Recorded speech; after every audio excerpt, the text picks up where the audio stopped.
თებერვლიდან ოლიგარქიული რეჟიმის მაღალჩინოსნები ევროკავშირის ქვეყნებში უვიზოდ ვეღარ მოგზაურობენ. ევროკომისიისა და ევროპული საბჭოს პოლიტიკური გადაწყვეტილების შემდეგ ახლა ტექნიკური დეტალები ზუსტდება. დიპლომატიური და სამსახურეობრივი პასპორტის მფლობელები პრივილეგიებით ვეღარ ისარგებლებენ. მათთვის ევროკავშირი ნაწილობრივ სანქციებს აამოქმედებს. რეჟიმის მსახურებს ევროკავშირში შესვლისთვის ვიზები დასჭირდებათ. ეს შეზღუდვა არ ვრცელდება საქართველოს მოქალაქეებზე. ისინი შენგენის ზონის ქვეყნებში შესვლას უვიზოდ უპრობლემოდ შეძლებენ. ყველაზე მნიშვნელოვანი არის სანქციები მათ წინააღმდეგ, ვინც პასუხისმგებელია საქართველოს ევროპული გზის შეცვლაზე.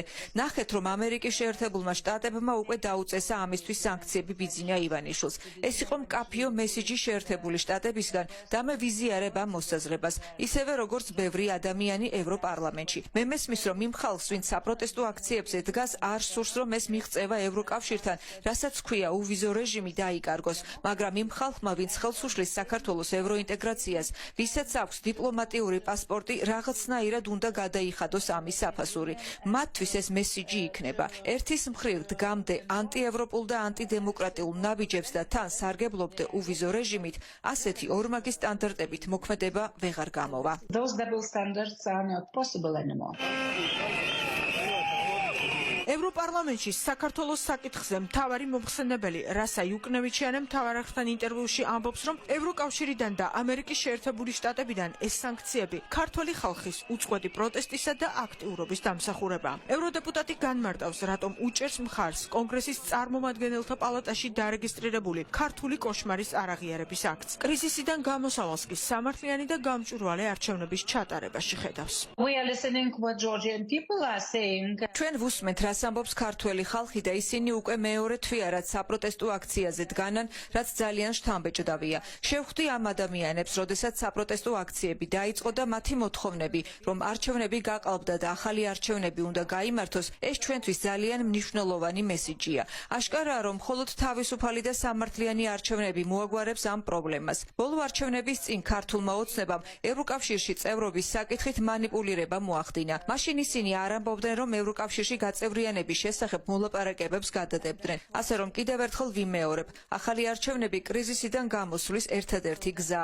ევროკავშირმა დიპლომატიური და სამსახურეობრივი პასპორტის მფლობელებისთვის უვიზო მიმოსვლის გაუქმების პროცედურა 16 დეკემბერს დაიწყო. ოლიგარქიულ რეჟიმს ამ ეტაპზე უნგრეთისა და სლოვაკეთის ლიდერები ორბანი და ფიცო მაშველ რგოლად ვეღარ ეყოლება, რადგან გადაწყვეტილებას ამ შემთხვევაში ევროკავშირის წევრი ქვეყნების კვალიფიციური უმრავლესობა, ანუ 15 ქვეყანა იღებს. პუტინის მოკავშირეების საკითხს ვეტოს ვერ დაადებენ. არის ეს უვიზო რეჟიმის შეჩერება დიპლომატიური პასპორტების მქონე ქართველთათვის, რომელსაც ფიცო და ორბანი ვერ შეწინააღმდეგებიან. ორბანზე და ფიცოზე ხო დაყრდნობა და აშენება მთლიანად მთელი პროპაგანდის, რომ ჩვენ ევროკავშირი ვერაფერს ვერ გვიზავს, ასე ვთქვათ, ვერ დაგსჯის. კიდევ ერთხელ გამოჩნდა, რომ არის საკმარისად არარეალური და კი შეიძლება თავისუფლად ჩავთვალოთ, რომ ქართველი ხალხის ანდაც მათი მომხრეების მარტო მოტყუების საშუალება. დიპლომატიური და სამსახურეობრივი პასპორტებით მაღალი თანამდებობის პირების რამდენიმე კატეგორია სარგებლობს. მათ შორის არის პრეზიდენტი, პრემიერ-მინისტრი და პარლამენტის თავმჯდომარე, ასევე მინისტრები და პარლამენტის წევრები, უზენაესი და საკონსტიტუციო სასამართლოს თავმჯდომარეები, უსაფრთხოების სამსახურის უფროსი, გენერალური პროკურორი, ცესკოს თავმჯდომარე და ეროვნული ბანკის პრეზიდენტი. ყველა ეს ჩამოთვლილი თანამდებობის პირი ახლა ოლიგარქ ბიძინა ივანიშვილს ემსახურება. ამიტომაც სანქციას ევროკავშირი სწორედ რეჟიმის მსახურების მიმართ აწესებს და ქართულ ხალხს შესაძლებლობას უტოვებს ევროკავშირში უვიზოდ გადაადგილდეს. ქართული ოცნების პროპაგანდა არის შემდეგი, რომ ისინი თითქოს ჩვეულებრივი პასპორტებით ყოველგვარი დაბრკოლებების გარეშე შეძლებენ მოგზაურობას. ეს არის ტყუილი, ვინაიდან ამ ქმედებით ევროკავშირის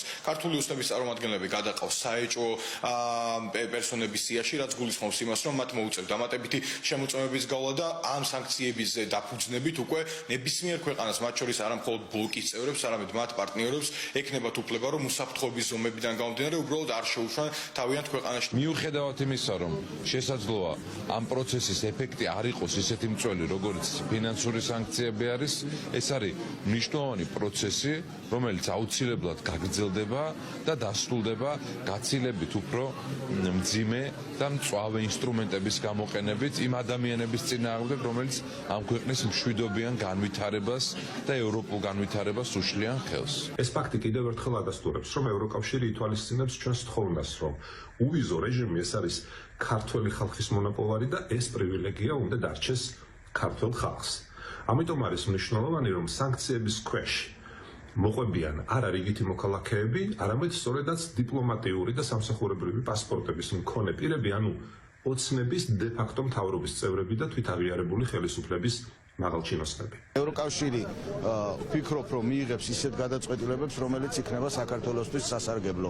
ეს ხდებოდა წლების განმავლობაში, როდესაც ევროკავშირი ეხმარებოდა საქართველოს განვითარებაში, დემოკრატიის დამკვიდრებაში და დარწმუნებული ვარ, რომ ეს პროცესი არის უმნიშვნელოვანესი და ამ პროცესში დიდი წვლილი ექნებათ მათ. ბრიუსელში დიპლომატიური და სამსახურეობრივი პასპორტების მფლობელებისთვის სანქციების დაწესების საკითხზე მუშაობა უკვე სრულდება. დღეს მსჯელობა დახურულ ფორმატში გაიმართა. 24 იანვარს კი საკითხზე საბოლოო გადაწყვეტილება ევროკავშირის ქვეყნების ელჩებმა უნდა მიიღონ. ამის შემდეგ დოკუმენტი ევროკავშირის სპეციალურ ჟურნალში გამოქვეყნდება. მას სამართლებრივი ძალა ექნება და პრაქტიკაში შეზღუდვების აღსრულება დაიწყება.